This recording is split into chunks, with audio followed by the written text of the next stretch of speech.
Hi, my name is Justin Ruckty, member of the 2003 National Champion Rice Owls and a former member of the Seattle Mariners organization. Today I'm here to talk to you about the NSIDER bat. As a hitting instructor, it's changing the way that I teach hitting. The NSIDER bat is a tool that I use to show hitters the finer points of hitting, show them the correct bat path, and develop muscle memory.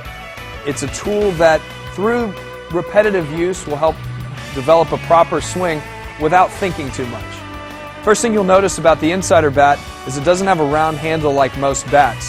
It has an oval, or what we call a hammer-shaped handle. This is designed to reinforce the proper grip, which is knuckles in line. You'll notice a lot of kids when they hit tend to wrap their knuckles, which creates an awkward arm and shoulder swing. What we're trying to promote here is the proper hand path, and the oval handle helps achieve that. You also notice that it has a trigger on it. The trigger is a little bit different, but it also, again, reinforces the proper hand position. It can be used between the forefinger, between the index finger and the middle finger. It can also be used with both hands underneath if you feel more comfortable that way.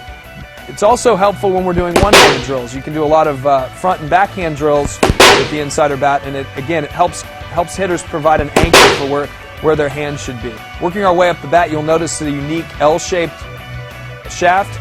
This is to promote hands in front of barrel at contact. And a lot of younger hitters don't understand this concept, which is why this device does such a good job of explaining it. If you'll notice, when hands are in front, the flat paddle-shaped top is flush with the ball, as opposed to when the barrel gets in front, we have a miss-hit. We'll roll over, chop it in the ground, pop it up. So it really reinforces keeping your hands close to your body and thrusting them through the ball as opposed to turning around it.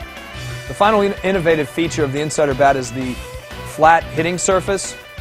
As opposed to a bat which is round, this allows you to get instant feedback when you make contact.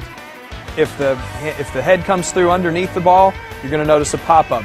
If we cast or roll over the pitch, we're going to chop it in the ground. So with the NSIDER bat, we're looking for flat line drives coming straight off the flat hitting surface.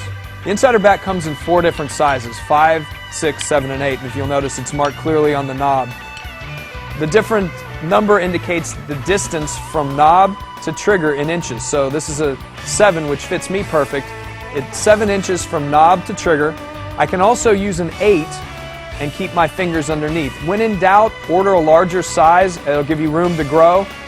I have small hands, and a 7 works okay with me. But that's going to allow you to have the proper grip on there without it being too small. So one size above what you might guess is a pretty safe estimate. Again, if you look from side to side, the only difference is the handle.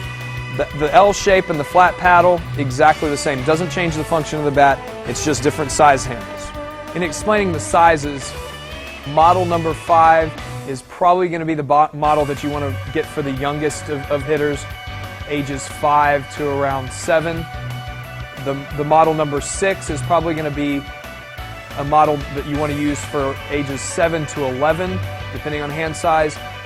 Once you get past 11, usually you can go with a 7 or an 8, depending on hand size. Okay, and talking about the mechanics of the swing that the NSIDER bat's trying to reinforce, again, I've got my hands pretty close to in line with what the NSIDER bat is reinforced.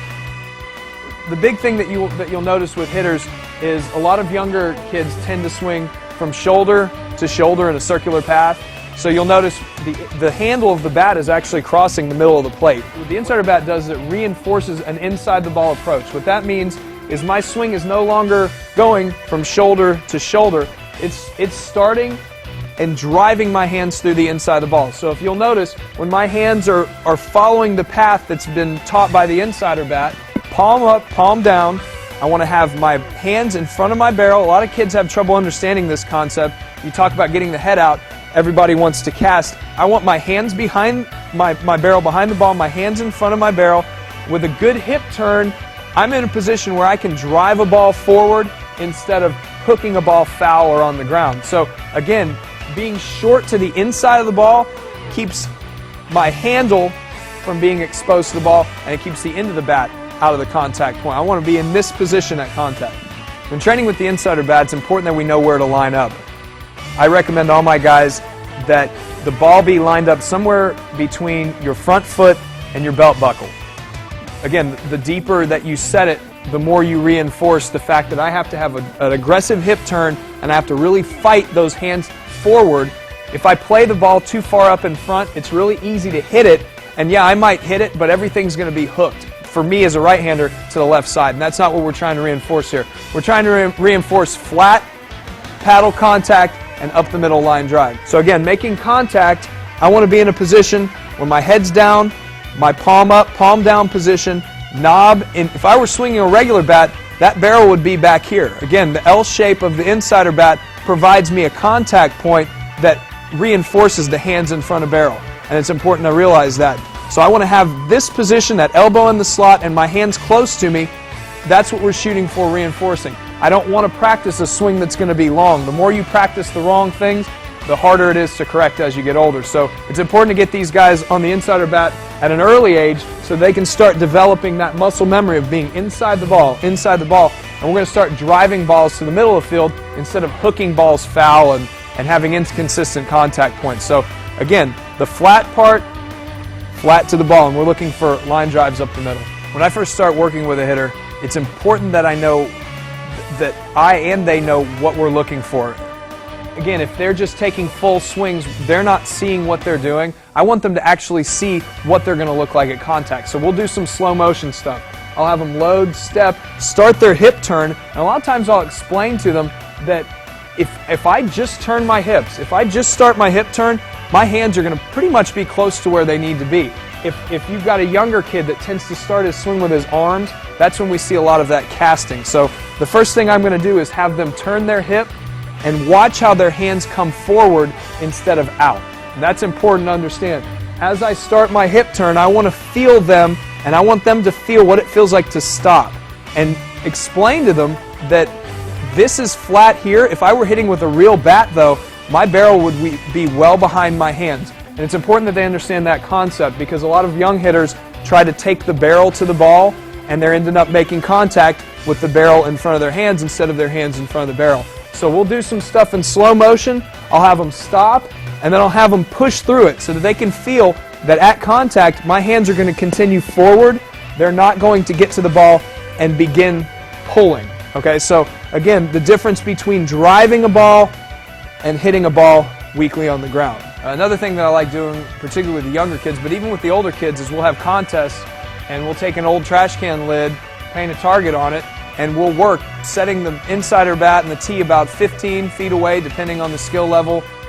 Anywhere from 10 to 20 feet usually works pretty well. And we'll try to shoot line drives at that trash can lid. The better you get at that forward extension, that thrust through the ball, they're going to start. When you make it a game, it becomes a little bit more fun. And they're learning as they're having fun. They're not even thinking about it. So as opposed to just sitting the ball on the tee and drill, we like to add a little bit of fun and a little bit of competition to it, kind of reinforce what we're trying to do, but also disguise it as a game. When training with the insider bats, it's important that we're using the right type of balls. Wiffle balls do really well. Your sponge type balls and tennis balls are great. You can even poke a hole in it. They give a little bit more and they don't bounce around quite as much, but definitely no hard ball use. It's a very strong aluminum product, but repetition with that hard ball is going to tear it down over time. So if you use these type of balls, that should last you forever. It's also important that we know the proper type of tee to use. Again, we're dealing with an aluminum product.